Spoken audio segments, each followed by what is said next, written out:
GoToWhitney.com.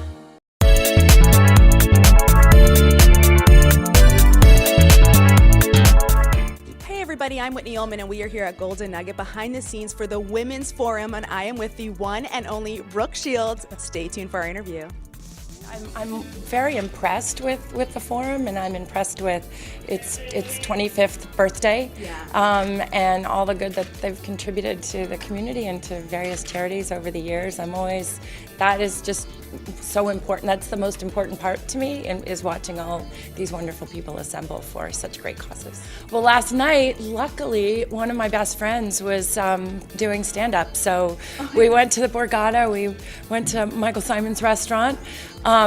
Bobby Flay was very mad at me, but you know what? Those two, they've got a rivalry. And then we went and saw the comedy. So it was amazing. I love comedy, so it was such a treat to be able to see her and be here. It was such an unbelievable coincidence. So I think it's just you get tired of always breaking yourself down and criticizing yourself, and people do it all the time, and so then you start to fall into that pattern and diminish yourself. And as a mom of two kids, it's not a really good message to give them.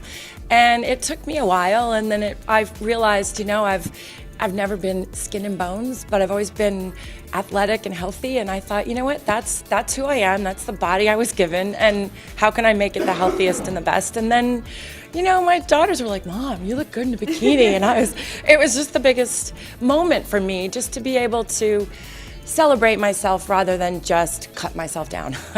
I think because as objectivity, looking at the body, I think we need to reimagine how we interpret the female body. I think, I don't know quite how I feel. I think the way it has been objectified in the past and the nature of it, and the scrutiny, I think it's an important move to be able to sort of walk away from that and say that's not the most important part. But the most important part is who these women are, what they represent, how they speak, what they stand for. So I think by taking it away, on the one hand, maybe it sounds hypocritical because I'm in bathing suit shots, but I generated them, and they came from a lot of hard work. And it wasn't, I think the message is a good one. It's just gonna take a while, I think, to really be clear. Oh God, talent. I can tie a cherry stem with my tongue. Something I've honed. It's a talent I've honed. No, I'm always, what's interesting is, at 53, to be able to still discover things that you didn't know you could do. Like, I've started surfing, and little things that you just, you should never stop learning, and learning a craft or a talent, and I'm always game to learn something new. I do. I've got a line of clothing at QVC, and that has become a huge part of my life. It's really pretty all-consuming. Joining the cast of Jane the Virgin, so I'm going back towards the end of the summer. We start on the 5th and final season for them. So that's been really good, and really just trying to manage a 15-year-old. I think that the message is really starting to be more available to people. I went through postpartum depression, and I wrote a book about it because at the time, this was 15 years ago, that nobody was talking about it. So the important thing for me is to get the message out that people are not alone.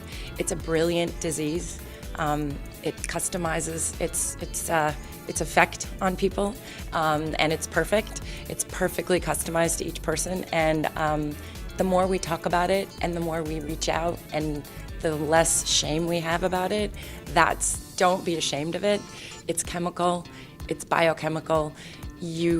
Life doesn't have to be that miserable. So I think you have to take the resources that are available, whether they're medication, therapy.